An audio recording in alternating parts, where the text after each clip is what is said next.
two souls in one body.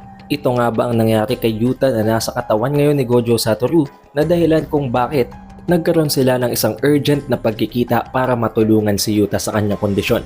Kung nagawa nga ito ni Yuji at ni Sukuna, nagawa for a split second ni Geto Suguru kahit na ginagamit na ni Kenjaku ang kanyang katawan, at nagawa din ni Toji kahit pasabihin natin na hindi yun soul, kung hindi ang body aspect niya lang, still nagkaroon ng interaction sa dalawang consciousness sa loob ng isang katawan.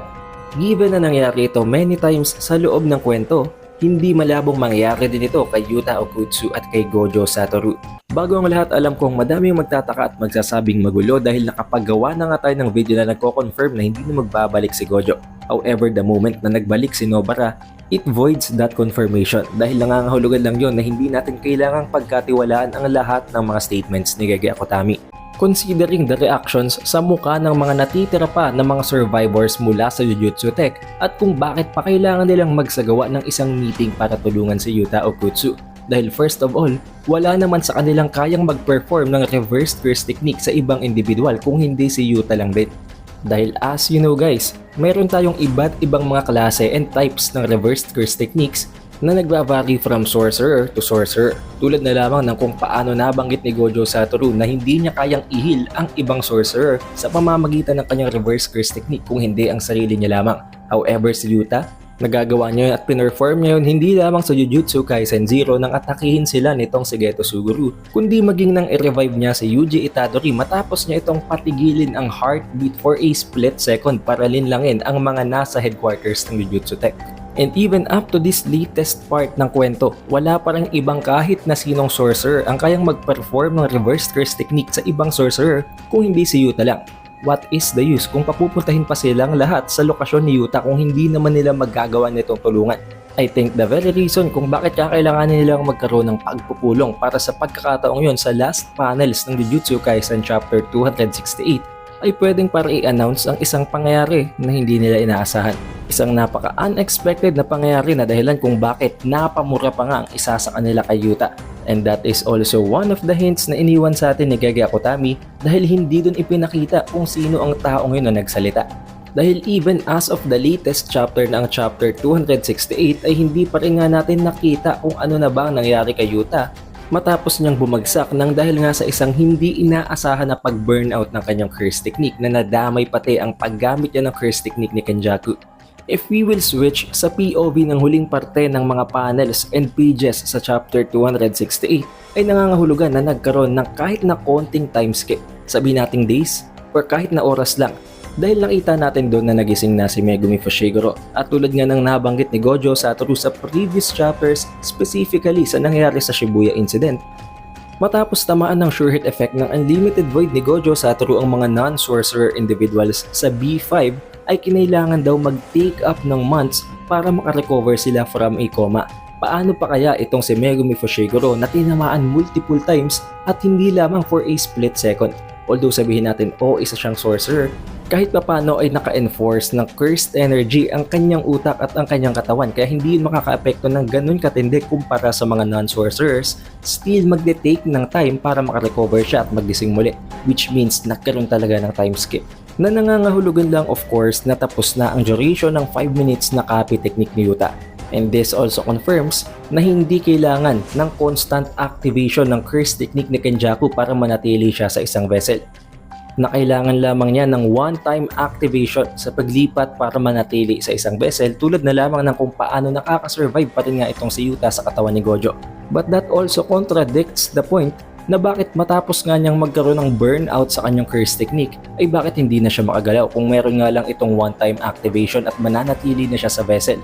Dito na papasok ang mga unprecedented events tulad ng mga binding vow at ng sacrifices. Isa sa pwedeng naging sakripisyo ay ang existence ni Rika dahil nabanggit nga ni Yuta na hindi na hinahunt ni Rika ang katawan ni Gojo Satoru kaya hindi na din niya magamit ang kanyang copy technique. Sa pamamagitan ng equal exchange ng isang binding vow ay pwedeng nagawa ng paraan ni Yuta at ni Rika para manatiling buhay itong si Yuta sa katawan ng kanyang vessel na si Gojo kahit patapos na ang duration ng kanyang copy technique. Na nangangahulugan lang na kung totoo nga yun, na-trap na ngayon ang katawan ni Yuta sa katawan ni Gojo. There is also a possibility na hindi nga nagsakripisyo itong si Rika o pwede namang nangibabaw ang consciousness ni Gojo Satoru.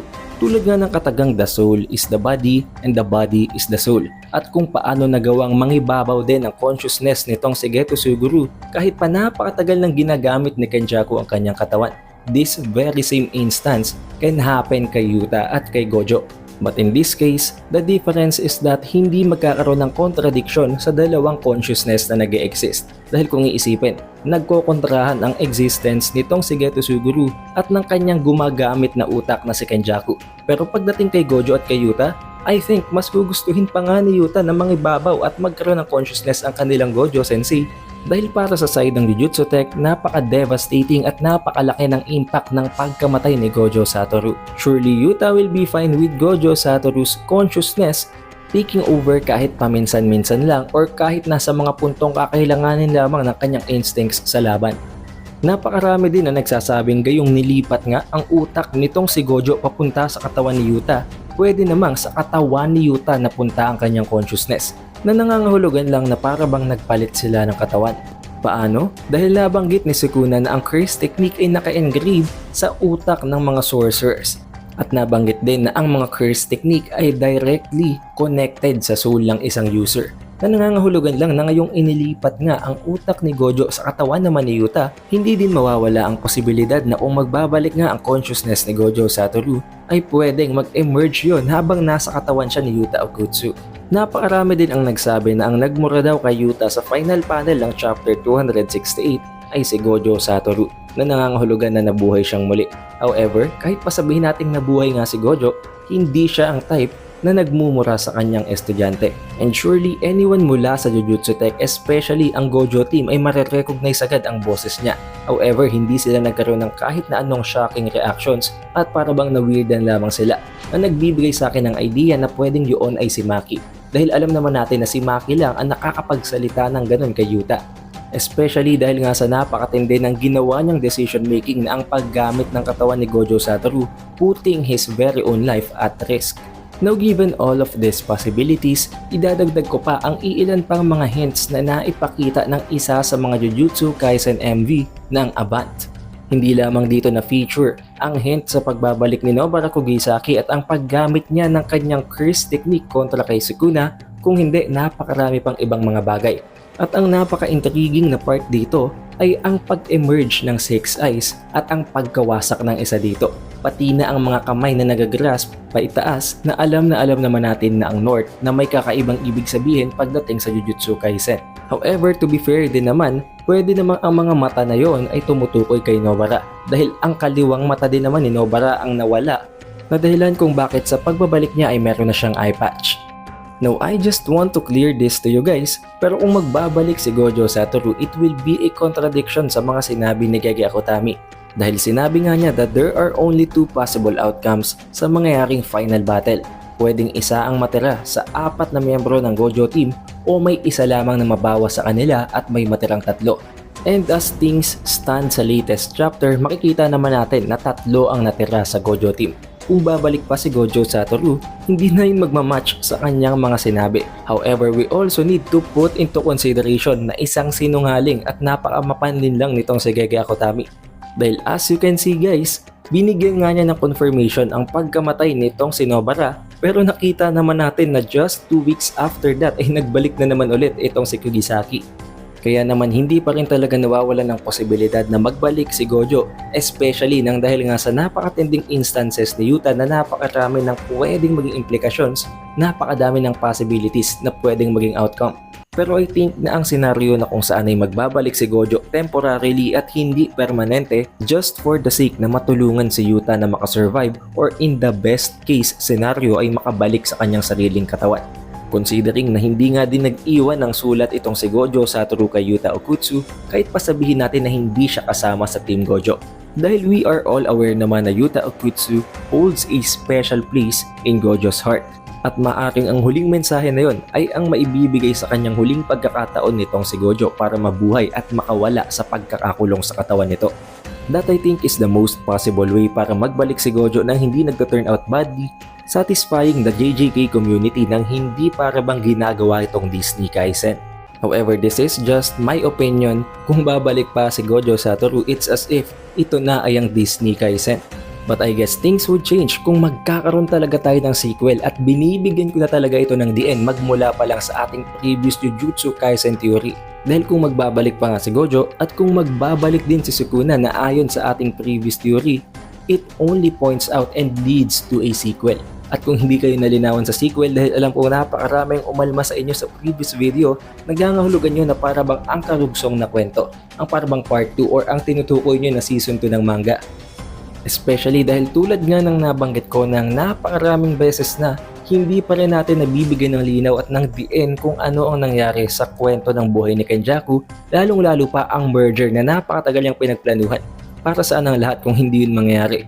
Pangalawa, hindi pa natin nakita ang backstory ni Sukuna, hindi pa natin nakita ang laban na nangyari sa Golden Age of Jujutsu na ang Heian Era. And at this point na napaka-OP na ng dalawang karakter na si Yuji at maging nitong si Megumi, siguradong napakatindi ng pwedeng mga mangyayaring laban kung magkakaroon ng sequel. Kahit pa sabihin natin na in-announce na nga ni Gege Akutami na may 3 chapters left na lang, nakita naman natin na merong pagkasinungaling din talaga ang author na yon. But no offense to Gege Akutami, I also love that lies dahil nagbibigay ng thrill at ng mga sorpresa sa ating mga JJK fans. But what do you guys think? I would love to hear your opinions para magkaroon pa tayo ng additional ideas. Dahil as you know, binabasa ko ang lahat ng comments nyo guys. And also, it won't be long bago ma-release ang chapter 269. Kaya wag mo kalimutang mag-subscribe at i-ring ang bell button para ma-notify ka agad pag release natin ang video na yon. Also, kung gusto mo din at mahilig ka sa One Piece series, gumagawa din tayo ng detalyado na chapter review and analysis as well as theories sa ating secondary channel na nagngangalan namang Anime Updates PH. Be sure to check that out dahil I am sure kung mahilig ka sa One Piece, you will like that channel as well. But I guess that is all for this video guys, and I will see you guys on chapter 269 spoilers.